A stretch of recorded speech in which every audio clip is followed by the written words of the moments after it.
na magaling, siguro sabihin niya ganyan, "Oh, ito, lagyan mo ng bilog na ganyan, bilog na gano'n." Pero nanloloko naman ng tao. Mm-mm. Pagkatapos kung magsalita laban sa kapwa niya, patalikod. Mm-mm. Do you think you are inviting good energies? Mhm. Hindi rin. Yeah. So paano, 'di ba good begets good? Of course. So kung ano man ang ating itinatanim, Yun ang aanihin. yes, wala naman tinanim na unless grafted, 'di ba?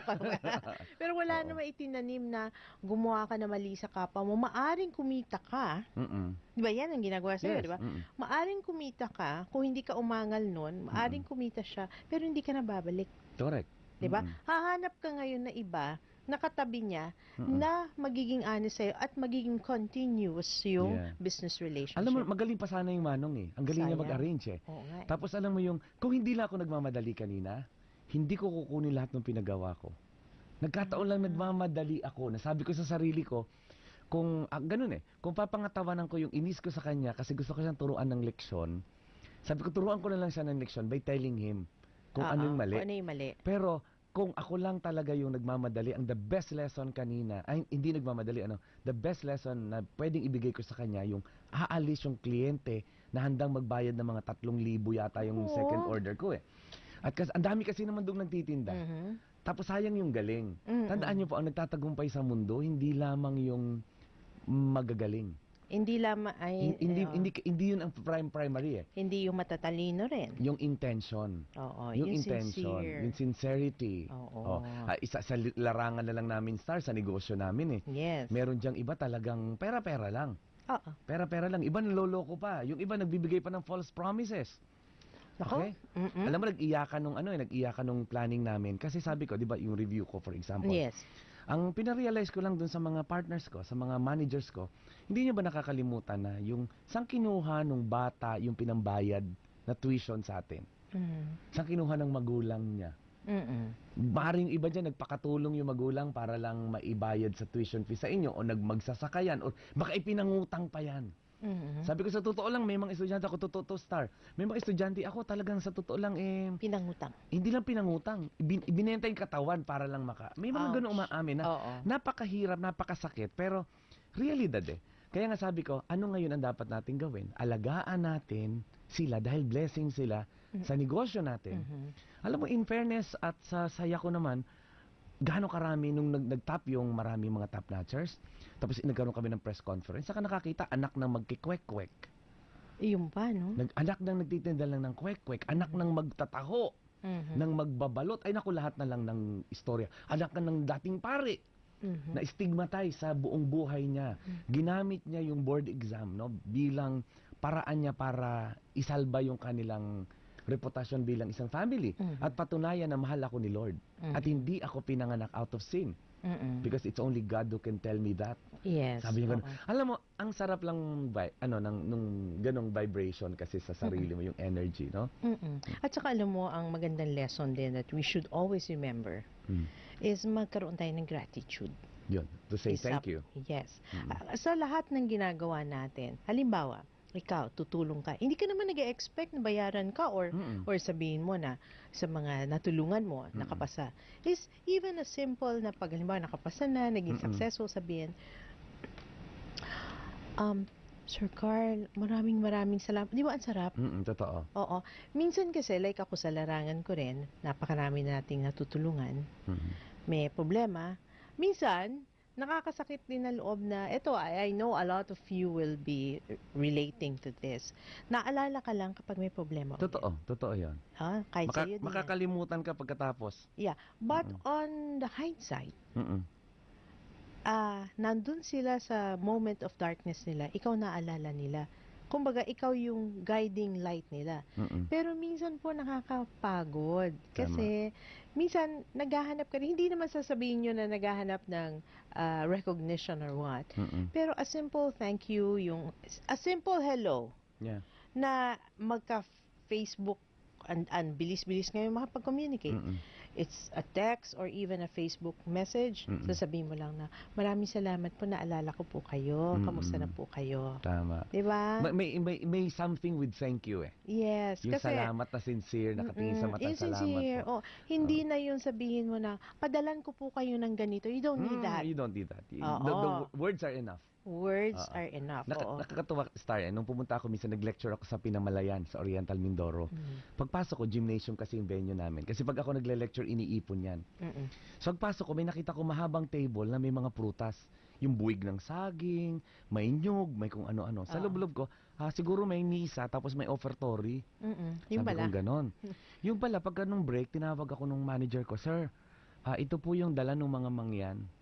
Kakatuwa. Kasi automatic sa akin, pag mangyan, libre. Babayaran lang nila yung libro. Ganon. Sir, dala po ng mga mangyan.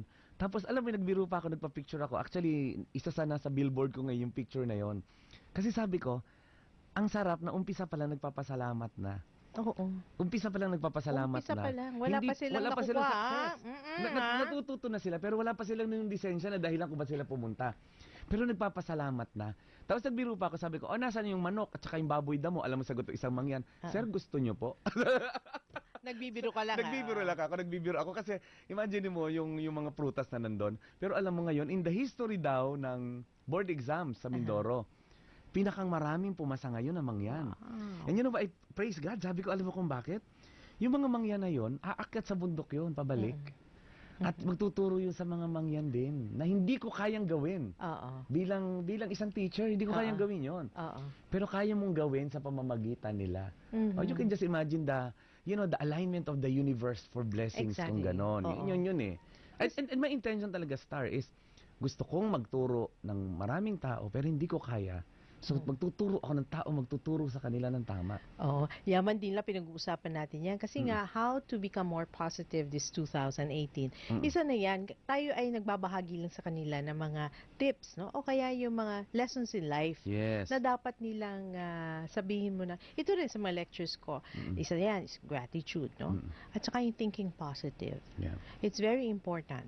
Kasi, minsan, tandaan nyo kapag kayo depressed, ang dami-daming, alam nyo na, yung sasabihin nyo sa paranormal side. Yan na. Kapag depressed ang isang tao, syempre, di ba, madilim ang ora. Ano ba ang pwede kayong, sabihin mo, sabi nga nila, ang depression is next to possession. Okay. So, ang ano niyan is, syempre, ano bang hahatakin yung energy? Di negative. Anong tatakin yung spirits? Di negative. So, kung talagang sabihin mo na di-depress ka, nawawalan ka na ano, alam nyo, ang lagi nyo isipin, hindi permanente ang isang sitwasyon. Nagbabago at nagbabago yan. So, hindi naman po pwedeng all your life, nandun ka lang sa nasa mababang antas o nasa sabihin mo the lowest low of your life. Dapat may gawin ka. Yeah. Oo. So it means you have to be more positive. You have at saka yung will and determination. Importante. Alam, ang ganda ng pagkaka-create ng universe na may morning eh. 'Di ba? May sunrise. Yes. Kasi it's a reminder. Alam niyo, pag natulog ka, madilim, pagising mo, may liwanag. Yes. Parang ganoon eh. Imagine niyo nang itulog mo yung problema, pagising, it's another day. No, it's another day. Alam niyo, sa mga may problema ngayon, kahit paanong problema, sabihin natin, ganito daw yan eh. Kung ikaw may problema at may solusyon, ba't ka pa nagwo-worry? May solusyon naman. Yun na nga eh. Okay. Tapos may dugtong pa yun. Ano yun? Kung ikaw may problema at wala nang solusyon, ano pang wino-worry mo? Wala naman solusyon eh. Di ba? Ay, siguro naman, dalawang klase ang problema, may solusyon o wala. Ang nagsabi nun si Dalai Lama. Si Dalai Lama. Sabi niya, yeah. diba? Sabi niya, pag ikaw may problema at merong solusyon, anong wino-worry mo? Dapat Sige, wala. bumangon ka, gawin mo yung solusyon, mawawala yung problema mo. Pero sabi niya, may kasunod yun. Kung ikaw may problema, wala nang solusyon, ano pang wino-worry mo? Ano pa wino-worry mo? Wala na palang solusyon. Wala solusyon eh. Alam mo kaya yung ibang nakilala ko na may terminal cancers?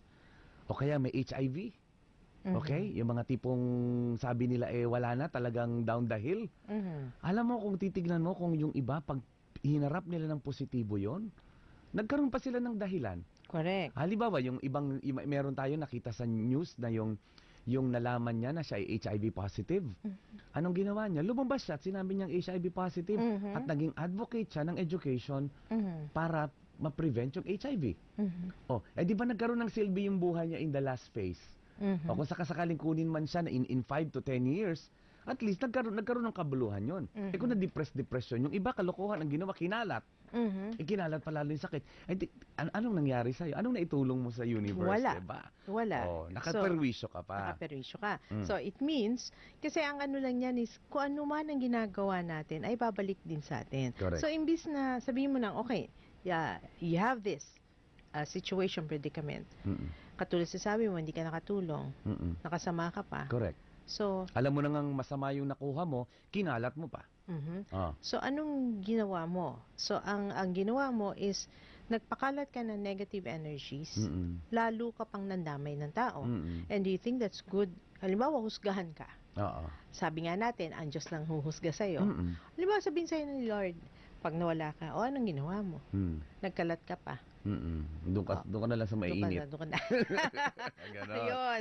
Kita nyo ha, alam nyo si Star, syempre kilala naman natin si Star na ang kanyang perspective ay yung on the paranormal side. Yes, oo. Pero kita nyo ang tunog pa rin, ako ang expertise ko naman talaga is the psychology of Yes.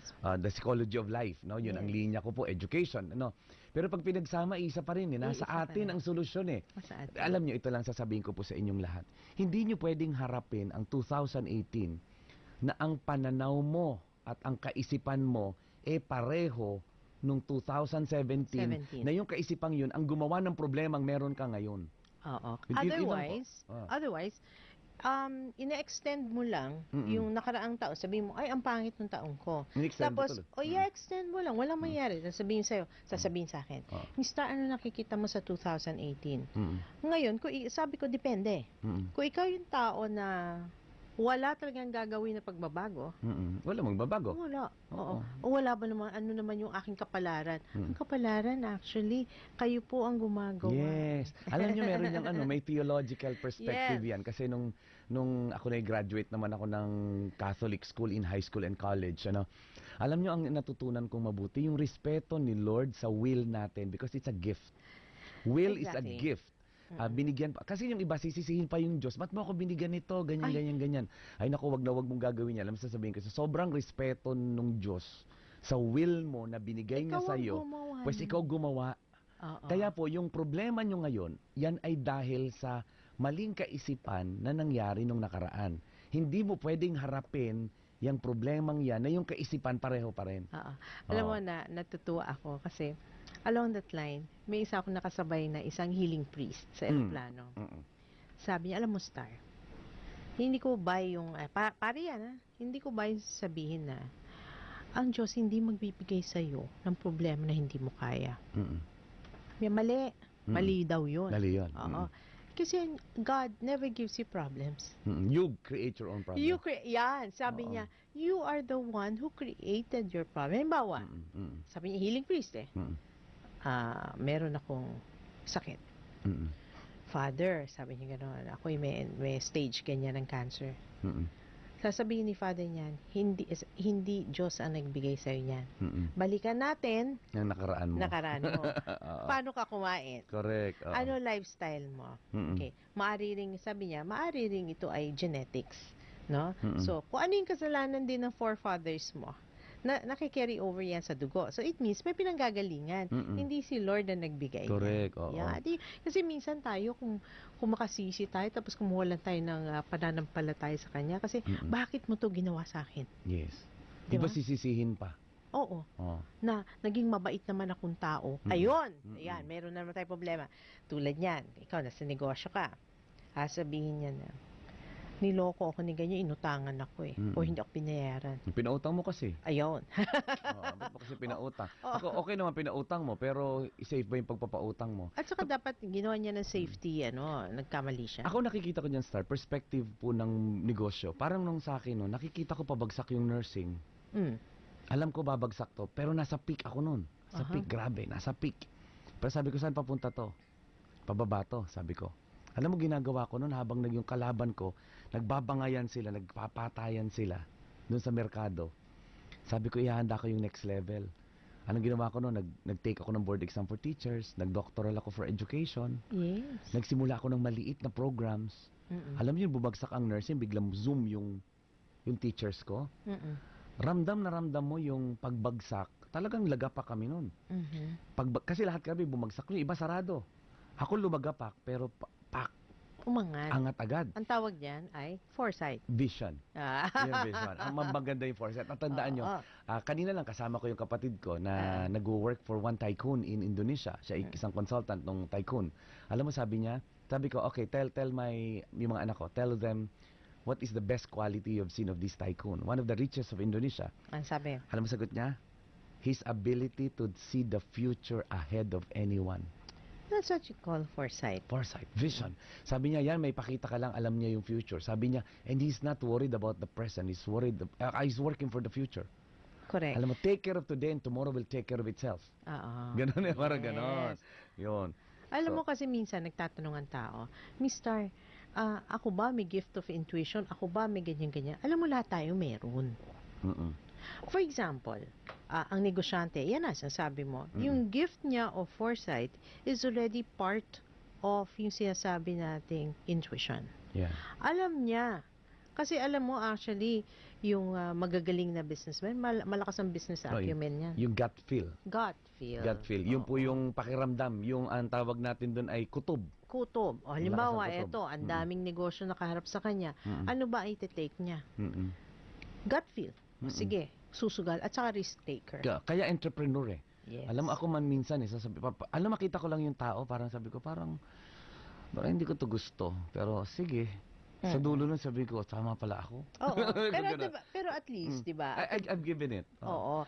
Hindi kasi kami takot mag-fail eh. We dare to fail. For as long as failure is not fatal, it will make you strong. Yes. Tandaan nyo, huwag kayong matakot bumagsak.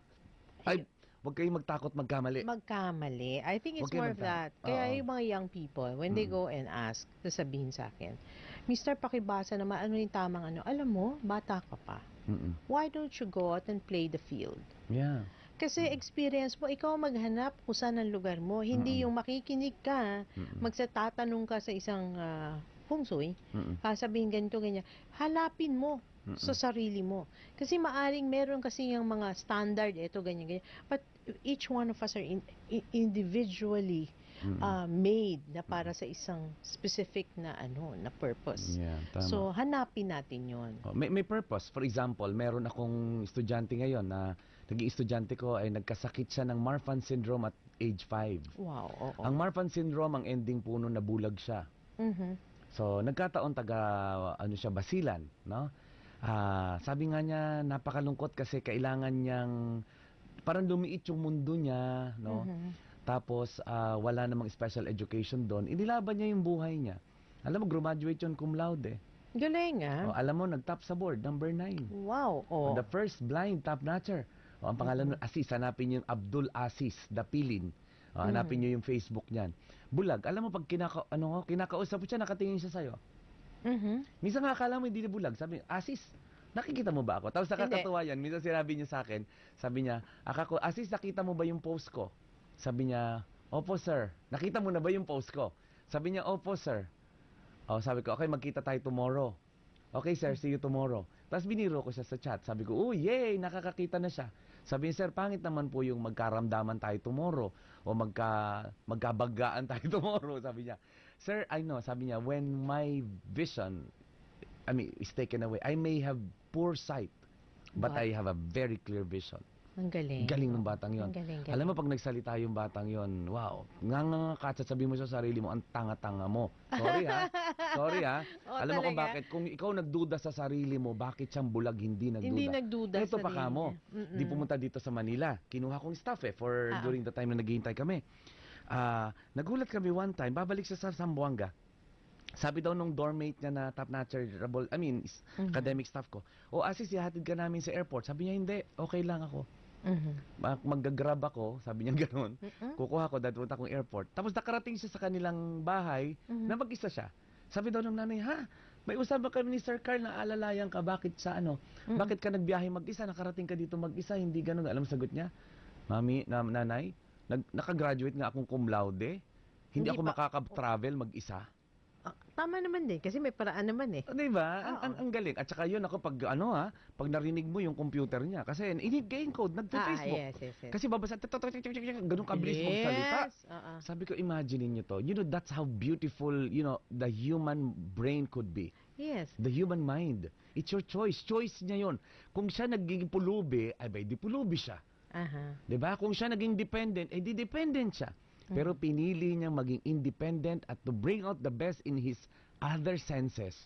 Napakagaling ng kutob nun. Pumasok nga lang ako, alam niya, Sir Carl, ba't mo alam? Pabango mo.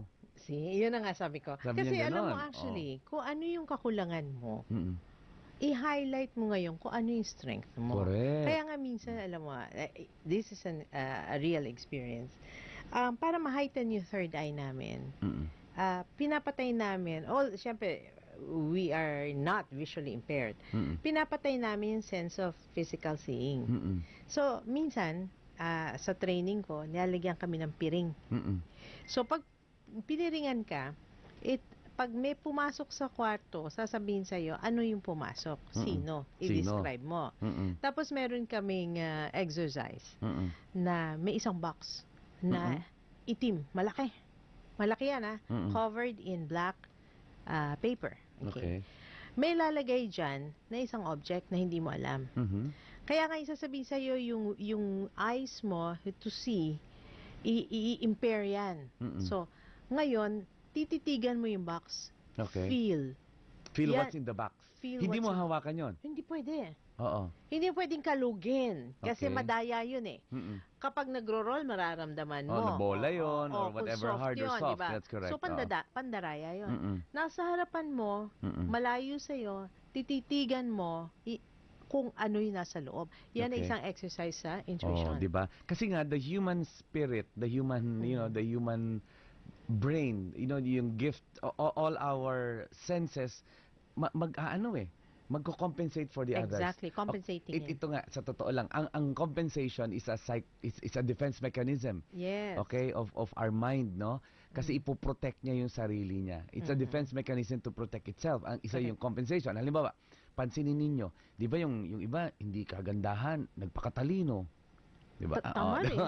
Yung iba maliit na ang height pero ang ingay. Yes, 'Di ba? may ganon. Ang lakas ng boses. Ganun Parang pinag-usapan namin, Mami, bakit ba maliliit, mayayabang? Compensation ang tawag doon.